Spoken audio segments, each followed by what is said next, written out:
আমি বলতে চাই, নিজেদের মধ্যে পারস্পরিক প্রতিযোগিতাকে আপনারা পারস্পরিক হানাহানিতে যদি পরিণত করেন, এর মাধ্যমে যদি আবার বাংলাদেশে ফ্যাসিবাদ পুনর্বাসিত হওয়ার সুযোগ পায়, আবার যদি বাংলাদেশ বিরোধী স্বৈরাচারী বাকশালী শেখ হাসিনা এবং তার প্রেতাত্মারা বাংলাদেশের রাজনীতিতে ফিরে আসবার দুঃস্বপ্ন দেখে, এজন্য ইতিহাস আপনাদেরকে ক্ষমা করবে না। বাংলাদেশ খেলাফত মজলিসের কেন্দ্রীয় সকল নেতৃবৃন্দকে মাসের পর মাস, বছরের পর বছর কারাগারে আবদ্ধ রেখে খেলাফত মজলিসকে ধ্বংস করবার পায়তারা চালিয়েছিল শেখ হাসিনা। আল্লাহর রহমতে বাংলাদেশ খেলাফত মজলিস এবং তার নেতৃত্বকে ধ্বংস করতে পারে নাই। শেখ হাসিনা তল্পা নিয়ে বাংলাদেশ ছেড়ে পালিয়ে যেতে বাধ্য হয়েছে। 1971-এর মহান মুক্তিযুদ্ধ এবং 2024 সালের জুলাই এবং আগস্টের বিপ্লবকে সামনে রেখে এই পাটাতনের উপর আগামীর বাংলাদেশ বিনির্মাণ করতে হবে। যদি বাংলাদেশের আগামী বিনির্মাণের ক্ষেত্রে ভিন্ন কোনো চিন্তা করা হয়, এদেশের তাওহীদি জনতা আবার রাজপথে নামবে, আবার তারা আন্দোলনের মাঠে নামতে বাধ্য হবে। শারমিন মুর্শেদকে তাকে আপনারা নিয়ন্ত্রণ করুন। এদেশের ইসলামপন্থীদের বিরুদ্ধে তার এই কণ্ঠকে আপনারা স্তব্ধ করুন। এদেশের আলেম সমাজের বিরুদ্ধে, ইসলামের বিরুদ্ধে, ইসলামী ঐতিহ্যের বিরুদ্ধে, ইঙ্গিতপূর্ণভাবে আল্লাহর নবীর ইজ্জতের বিরুদ্ধে কটাক্ষকারী শারমিন মুর্শেদকে আমরা হুঁশিয়ার বাণী উচ্চারণ করতে চাই। আমার নবীর ইজ্জতের দিকে তুমি যে কটাক্ষপূর্ণ আঙ্গুল তুলেছ, নবীর ইজ্জতের হেফাজতের জন্য সে আঙ্গুল আমরা ভেঙে ফেলতে প্রস্তুত রয়েছে।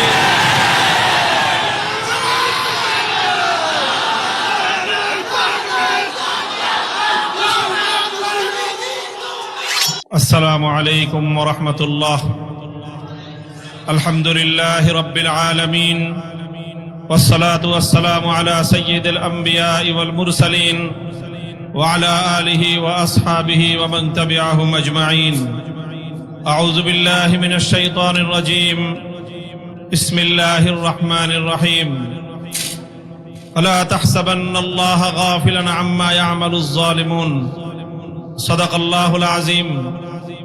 বাংলাদেশ খেলাফত মজলিস যশোর জেলা শাখার উদ্যোগে আয়োজিত আজকের এই গণসমাবেশে উপস্থিত সংগ্রামী সভাপতি, উপস্থিত বাংলাদেশ খেলাফত মজলিসের কেন্দ্রীয় নেতৃবৃন্দ, যশোর জেলা শাখার নেতৃবৃন্দ, অন্যান্য শাখা উপশাখা থেকে সমবেত আমার সংগ্রামী দায়িত্বশীল বাংলাদেশ খেলাফত মজলিস ও সহযোগী সংগঠন সমূহের সর্বস্তরের নেতাকর্মী ও সংগ্রামী যশোরবাসী, আমি সর্বপ্রথম ইতিহাসের অন্যতম সূতিকাগার বাবরি মসজিদ লং মার্চের ঐতিহাসিক এই স্মৃতিময় ভূমি যশোরের মাটি ও মানুষকে ধন্যবাদ জানাই। বাংলাদেশ খেলাফত মজলিসের আজকের এই ঐতিহাসিক গণসমাবেশ থেকে 24 জুলাই বিপ্লবে শাহাদাত বরণকারী সকল বীর শহীদানদের রূহ এবং আত্মার মাগফিরাত কামনা করি। তাদের শোক সন্তপ্ত পরিবার পরিজনের প্রতি সমবেদনা প্রকাশ করি। সেই সাথে বিগত 16 বছরের ফ্যাসিবাদী আমলে শাহাদাত বরণকারী 2009 সালের পিলখানা ট্র্যাজেডির সকল 57 জন দেশপ্রেমিক সেনা কর্মকর্তা, 2013 সালের শাপলা চত্বরে নবী প্রেমিক তাওহীদি জনতা, 2014-15 সালে সরকার বিরোধী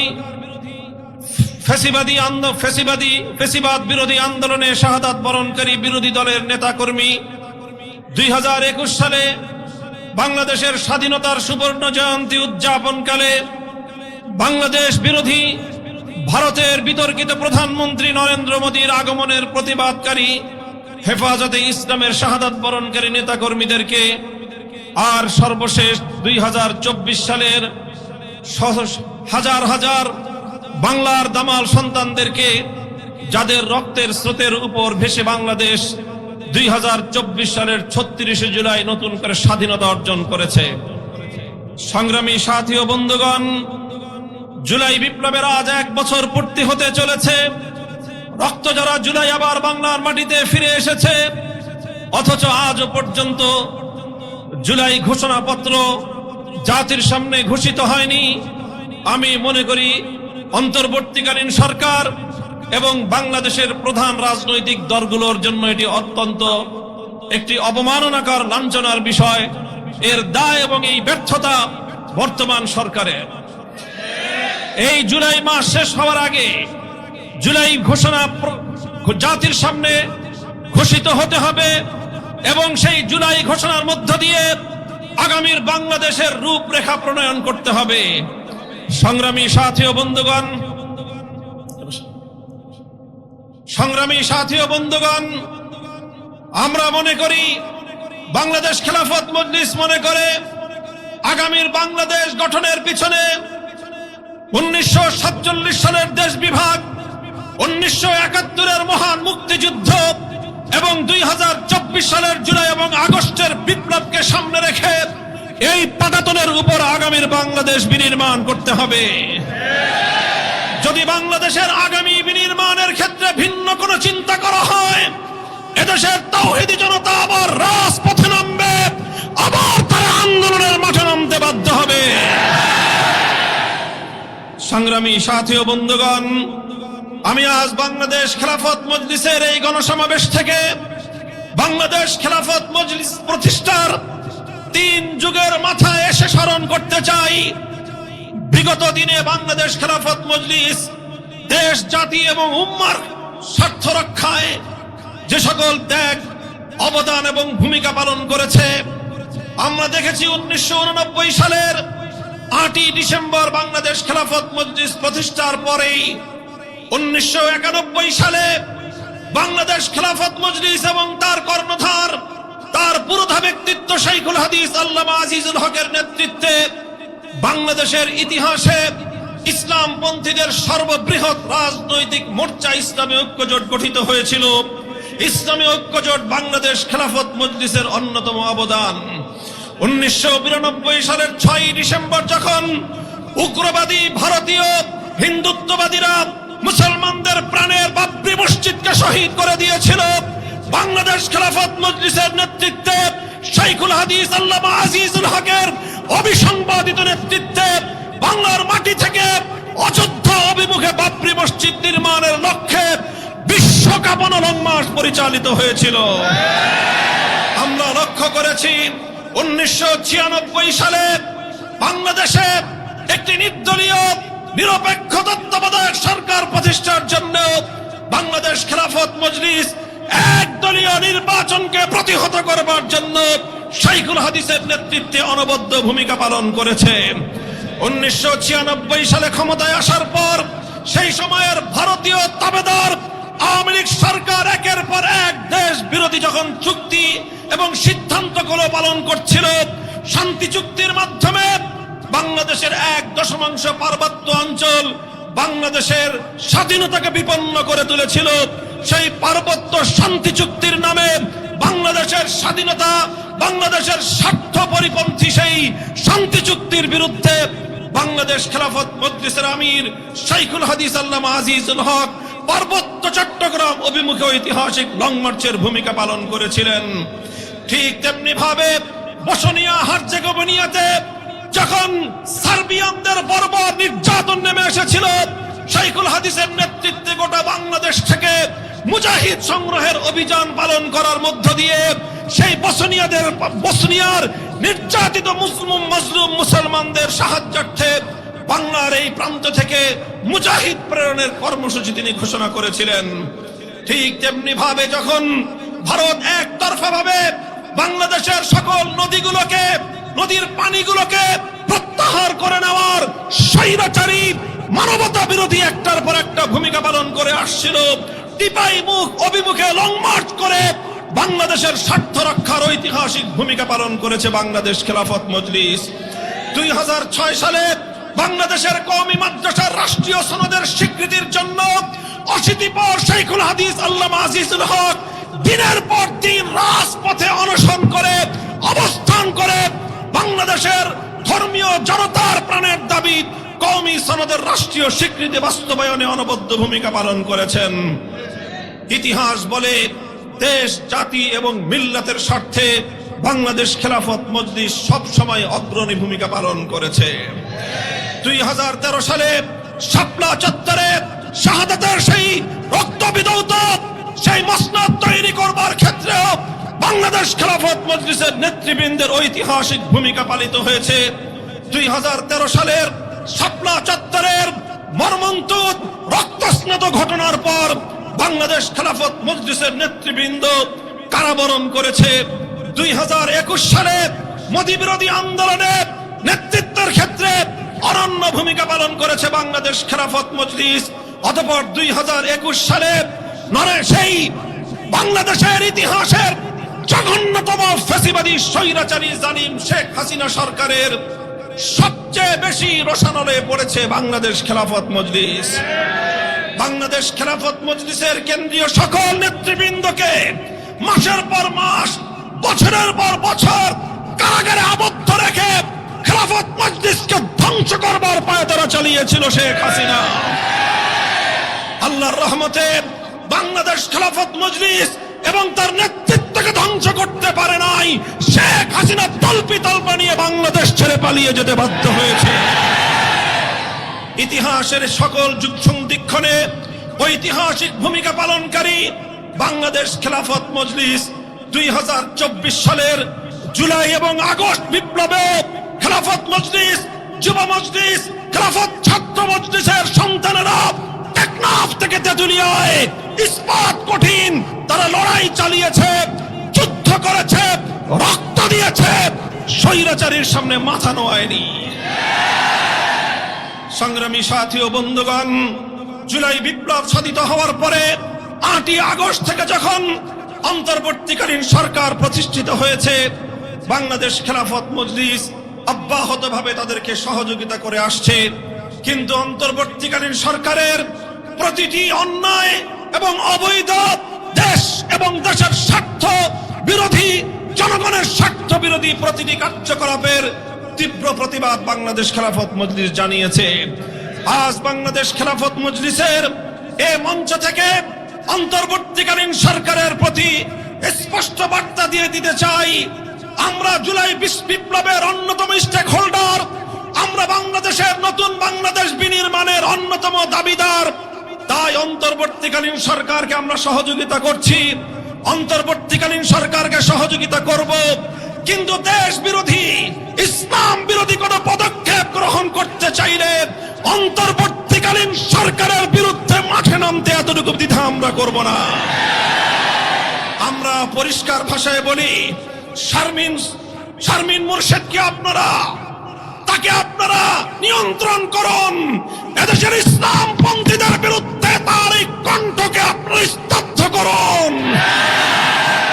এদেশের আলেম সমাজের বিরুদ্ধে, ইসলামের বিরুদ্ধে, ইসলামী ঐতিহ্যের বিরুদ্ধে, ইঙ্গিতপূর্ণভাবে আল্লাহর নবীর ইজ্জতের বিরুদ্ধে কটাক্ষকারী শারমিন মুর্শেদকে আমরা হুঁশিয়ার বাণী উচ্চারণ করতে চাই। আমার নবীর ইজ্জতের দিকে তুমি যে কটাক্ষপূর্ণ আঙ্গুল তুলেছ, নবীর ইজ্জতের হেফাজতের জন্য সে আঙ্গুল আমরা ভেঙে ফেলতে প্রস্তুত রয়েছে।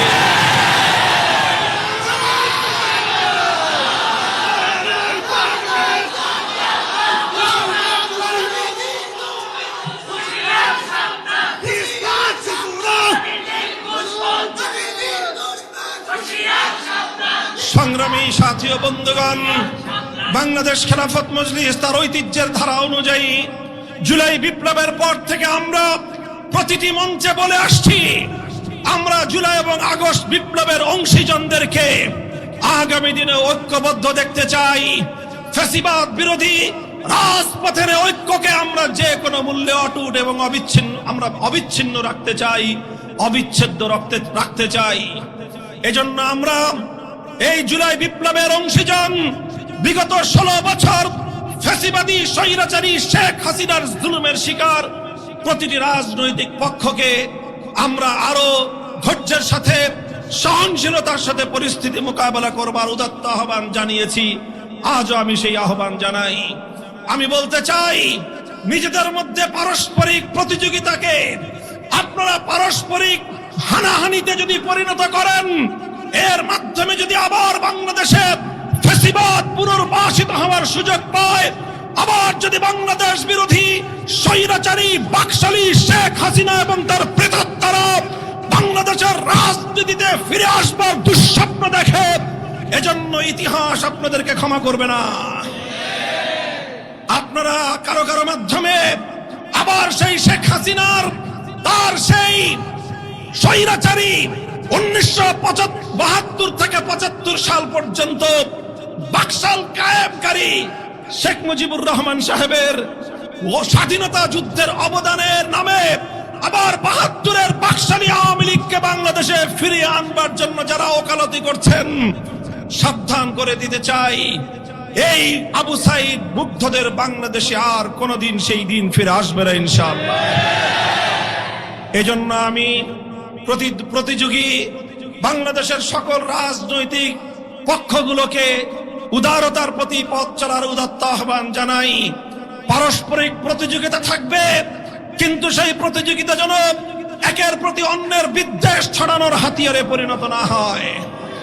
আজকে বাংলাদেশে আগামী নির্বাচনকে কেন্দ্র করে নির্বাচনের পিআর পদ্ধতি, সংখ্যানুপাতিক হারের যেই প্রস্তাবনাকে কেন্দ্র করে বাংলাদেশের রাজনীতিতে দুটি পক্ষ মারমুখী এবং আক্রমণমুখী হয়ে উঠেছে। বাংলাদেশ খেলাফত মজলিস দেশের ভবিষ্যতের স্বার্থে এটাকে উদ্বেগজনক কার্যকলাপ হিসেবে চিহ্নিত করছে। এজন্য আমরা বাংলাদেশ খেলাফত মজলিস পিআর পদ্ধতিকে কেন্দ্র করে সৃষ্ট এই বিতর্ক নিরসনে জাতির জন্য কল্যাণকর যেই প্রস্তাবনা উপস্থাপন করেছি, বিএনপি, জামায়াতে ইসলামী সহ সকল রাজনৈতিক দলগুলোকে বাংলাদেশ খেলাফত মজলিসের উত্থাপিত ভারসাম্যপূর্ণ সেই নির্বাচনী প্রস্তাবনাকে বিবেচনায় নিয়ে সেটা কার্যকর করার আহ্বান জানাই। বাংলাদেশ খেলাফত মজলিস বলেছে, আজকে জাতীয় ঐক্যমত্য কমিশনে সকল রাজনৈতিক পক্ষগুলো একটি বিষয়ে ঐক্যমত পোষণ করেছে, সেটি হলো আগামীর বাংলাদেশে দ্বিকক্ষ বিশিষ্ট সংসদ গঠিত হবে। নিম্ন কক্ষে 300 থেকে 400 সদস্য থাকবে, উচ্চ কক্ষে 100 সদস্য থাকবে। এই বিষয়গুলোতে মোটামুটি সকল দলের রাজনৈতিক পক্ষের ঐক্যমত্য প্রতিষ্ঠিত হয়েছে। এখন যেই বিভেদ, সেটা হলো নির্বাচন ব্যবস্থার পদ্ধতিগত বিভেদ। সেই ক্ষেত্রে এক পক্ষ পিআরের পক্ষ নিচ্ছে, সংখ্যানুপাতিক হারে নির্বাচনের পক্ষ নিচ্ছে, আরেক পক্ষ সকল জোর দিয়ে সকল শক্তি দিয়ে সেটাকে প্রতিহত করার ডাক দিচ্ছে। ভ্রাতৃঘাতী এই হানাহানি বন্ধ করবার জন্য বাংলাদেশ খেলাফত মজলিস মনে করে যে উভয় পক্ষের ছাড় দিয়ে মাঝামাঝি একটি পন্থায় আসা, এটি হবে আগামীর বাংলাদেশের জন্য স্বার্থ রক্ষার একমাত্র পথ। এজন্য আমরা বলেছি, এর মাঝামাঝি পথ হলো সংসদের উচ্চ কক্ষ সম্পূর্ণ সংখ্যানুপাতিক হারে সদস্য নির্বাচিত হোক, নিম্ন কক্ষে আংশিক ক্ষুদ্র অংশে সংখ্যানুপাতিক হারে পিআর পদ্ধতি কার্যকর করার প্রস্তাবনা জমা দিয়েছে বাংলাদেশ খেলাফত মজলিস। তার অর্থ হলো পিআর পদ্ধতির সংখ্যানুপাতিক হারে নির্বাচনের পদ্ধতির যেই সমালোচনাগুলো, যেই দুর্বলতাগুলো দেখানো হচ্ছে এবং প্রকৃত যেই দুর্বলতা রয়েছে, সেই দুর্বলতার সমস্যাগুলো সমাধান করবার জন্য আমরা মনে করি সরাসরি বর্তমান বাংলাদেশে যেমনি ভাবে 300 আসনে সরাসরি জনগণের ভোটে সংসদ সদস্য নির্বাচিত হয়, এই চলমান পদ্ধতি বহাল থাকুক। অর্থাৎ 300 আসনে সর্বোচ্চ ভোট প্রাপ্ত ব্যক্তি বিজয়ী হিসেবে সংসদ সদস্য নির্বাচিত হবে। এরপরে 300 সদস্য নির্বাচিত হওয়ার পর শুরু হবে সংখ্যানুপাতিক হারের হিসাব।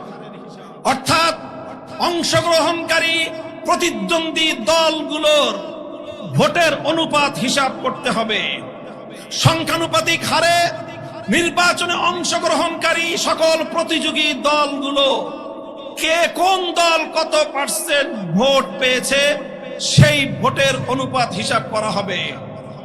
যারা যত অনুপাতে ভোট পেয়েছে হিসাব করতে হবে 300 আসনের মধ্যে নির্বাচিত সংসদ সদস্যদের মধ্যে আনুপাতিক হারে কোন দল কতটি সংসদীয় আসন লাভ করলো? যারা সর্বমোট প্রাপ্ত ভোটের অনুপাত অনুযায়ী সংসদ সদস্য ইতিমধ্যে পেয়ে গিয়েছে, তাদের নতুন করে আর কোনো আনুপাতিক হারের সংসদ আসন পাওয়ার সুযোগ থাকবে না। আর যারা তাদের প্রাপ্ত ভোটের অনুপাতে সমপরিমাণ সংসদ সদস্য নির্বাচিত সংসদ সদস্য পায়নি, তাদের সেই পরিমাণ প্রাপ্ত ভোটের অনুপাতে সংরক্ষিত আসনে সংসদ সদস্য পদ দিতে হবে। আমি একটি দৃষ্টান্তের মাধ্যমে আমি বিষয়টিকে আরো ক্লিয়ার এবং স্পষ্ট ভাষায় ব্যাখ্যা করছি। ধরে নিন 300 আসনে নির্বাচন হলো, একটি দল 300 আসনের মধ্যে 150টি অর্থাৎ 50% তারা সংসদ সদস্য আসনে বিজয়ী হলো। তাহলে তাদের সংসদ সদস্য হলো কতজন? 150 জন, অর্থাৎ 50%। এখন দেখতে হবে তাদের প্রাপ্ত ভোটের অনুপাত কত। তারা যদি কাস্টিং ভোট প্রাপ্ত ভোটের অনুপাত যদি হয় তাদের 50% বা তার চেয়ে কম, তাহলে বোঝা গেল তারা যেই অনুপাতের ভোট পেয়েছে সেই অনুপাতের প্রতিনিধিত্ব তাদের সংসদে নিশ্চিত হয়েছে। সুতরাং তাদের জন্য আর নতুন কোন আসন এবং প্রতিনিধিত্বের প্রয়োজন নেই।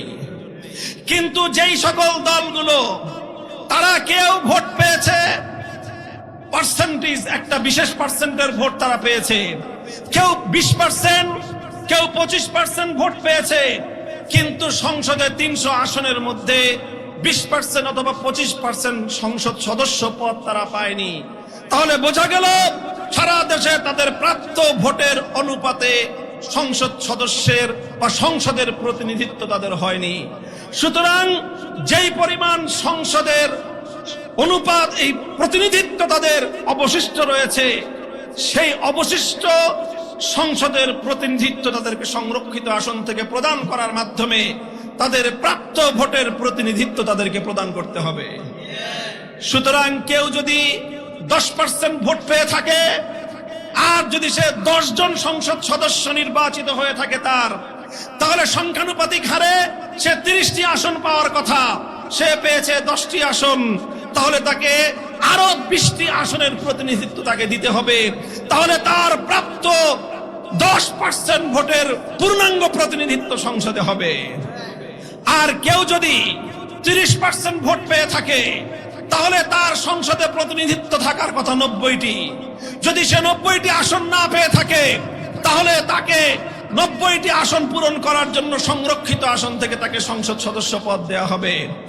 এইভাবে বাংলাদেশে বর্তমানে চলমান নির্বাচন ব্যবস্থায় যে একটি ভয়ঙ্কর শুভঙ্করের ফাঁক রয়েছে। আপনারা বলবেন ভয়ঙ্কর শুভঙ্করের ফাঁক কি? আমি আজকের অডিয়েন্সকে লক্ষ্য করে বর্তমান চলমান নির্বাচন ব্যবস্থার সেই ভয়ঙ্কর শুভঙ্করের ফাঁকটি আমি আপনাদেরকে দেখিয়ে দিচ্ছি। বর্তমান এই চলমান নির্বাচন ব্যবস্থায় অধিকাংশ ভোটারদের, যারা ভোটাধিকার প্রয়োগ করে, তাদের অধিকাংশ ভোটারদের প্রতিনিধিত্ব সংসদে হয় না। দেখা যায় যারা সরকার গঠন করে, অতীতের ফেয়ার ইলেকশন গুলোকে যদি আমরা বিবেচনায় আনি, 2001 সাল এবং 2008 সালের নির্বাচনে দেখা গেল একটি দল 230 আসন অথবা 260 আসন লাভ করলো, অথচ তারা ভোট পেয়েছিল আনুপাতিক হারে 30 থেকে 35% ভোট। 35% ভোট পেয়ে তারা প্রায় 90% সিট দখল করে নিয়ে রাষ্ট্র পরিচালনা করলো, ফ্যাসিবাদকে জন্ম দিল। আর বাংলাদেশের 60 থেকে 65% মানুষ যারা ভোটাধিকার প্রয়োগ করলো, তাদের সেই ভোটাধিকারের কোনো প্রতিনিধিত্ব জাতীয় সংসদে থাকলো না। কাজে এই শুভঙ্করের ফাঁক বন্ধ করবার জন্য বাংলাদেশ খেলাফত মজলিসের উত্থাপিত এই প্রস্তাবনার আলোকে যদি আগামী দিনে নিম্নকক্ষে আংশিক পিয়ার পদ্ধতি কার্যকর করা হয়, একদিকে পিআর পদ্ধতির দুর্বলতার দিকগুলো থেকেও রাষ্ট্র রক্ষা পাবে, আরেকদিকে গোটা বাংলাদেশের ভোটাধিকার প্রয়োগকারী সকল মানুষের ভোটের প্রতিনিধিত্ব জাতীয় সংসদে নিশ্চিত হবে।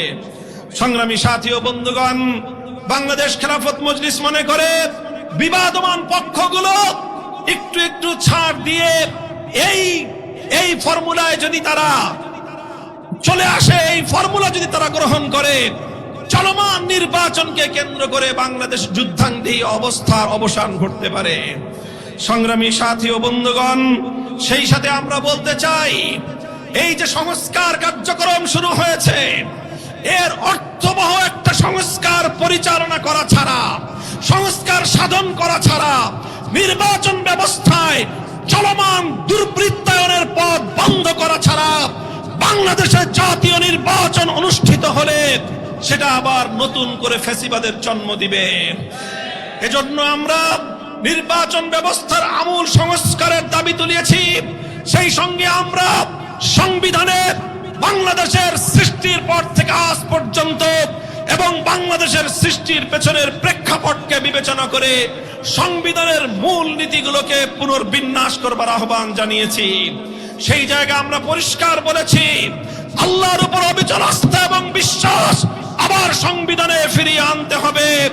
ধর্মনিরপেক্ষতা নামক ভারতীয় পচামাল আবার ভারতকে ফেরত দিতে হবে। 1972 সালে তৎকালীন ভারতের প্রধানমন্ত্রী শ্রীমতী ইন্দিরা গান্ধীর প্রেসক্রিপশন অনুযায়ী শেখ মুজিবুর রহমান সাহেব বাংলাদেশের সংবিধানের মৌল 4 নীতির মধ্যে ভারতীয় নীতিগুলোকে প্রতিস্থাপনের মধ্য দিয়ে বাংলাদেশের স্বাধীনতাকে ভারত মাতার চরণতলে তিনি বলি দিয়েছিলেন। তার খেসারত আজও পর্যন্ত বাংলাদেশের মানুষকে গুনতে হচ্ছে। 24 বিপ্লবের পর বাংলাদেশ আর কোনদিন ভারতীয় আধিপত্যবাদ মেনে নেবে না। ভারতীয় গোলামীর জিঞ্জির আর কোনদিন এদেশের মানুষের গলায় পড়তে দেওয়া হবে না। সেই সঙ্গে আমরা বলতে চাই, 71 সালে আমরা বলেছিলাম পিন্ডির গোলামীর জিঞ্জির ছিন্ন করেছি ভারতের দাসত্ব করবার জন্য নয়, দিল্লির দাসত্ব করবার জন্য নয়। আজ 2025 সালে এসে আমরা আবারও বলছি, আমরা দিল্লির গোলামীর জিঞ্জির ছিন্ন করেছি, ওয়াশিংটনের গোলামি করবার জন্য নয়। সুতরাং আমার বাংলাদেশে হিউম্যানিটারিয়ান করিডোরের নামে অথবা মানবাধিকার কমিশনের নামে পশ্চিমা অসভ্যতা কিংবা পশ্চিমা বাংলাদেশের সমাজ বিরোধী কোন কালচার বাংলাদেশে আমদানি করবার যে কোনো অপতৎপরতা রক্ত দিয়ে আমরা রুখে দেব, রক্ত দিয়ে আমরা রুখে দেব ইনশাআল্লাহ।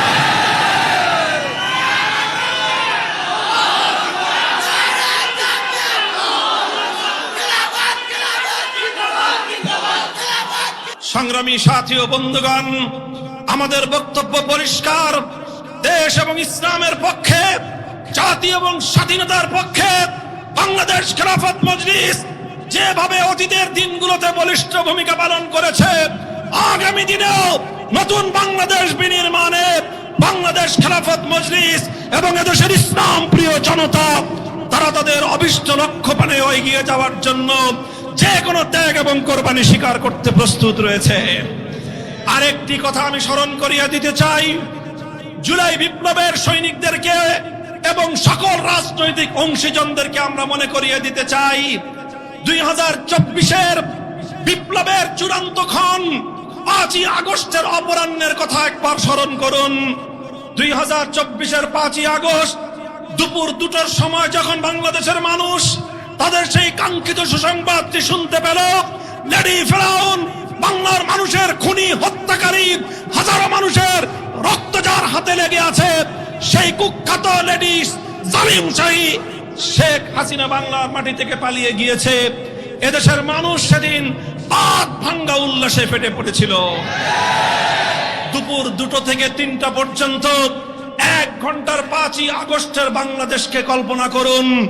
একটি চিত্র ভেসে উঠবে, আর সেই চিত্র হলো টেকনাফ থেকে তেতুলিয়ায় জনগণের অর্থায়নে রাজপথগুলোতে ভাস্কর্যের নামে যে মূর্তিগুলো স্থাপন করে মসজিদের নগর বাংলার মাটিকে মূর্তির নগরে পরিণত করবার হাসিনার স্বৈরাচারী ষড়যন্ত্রকে নস্যাৎ করে দিয়ে সকল মূর্তি ভেঙে গুড়িয়ে দেওয়া হয়েছে।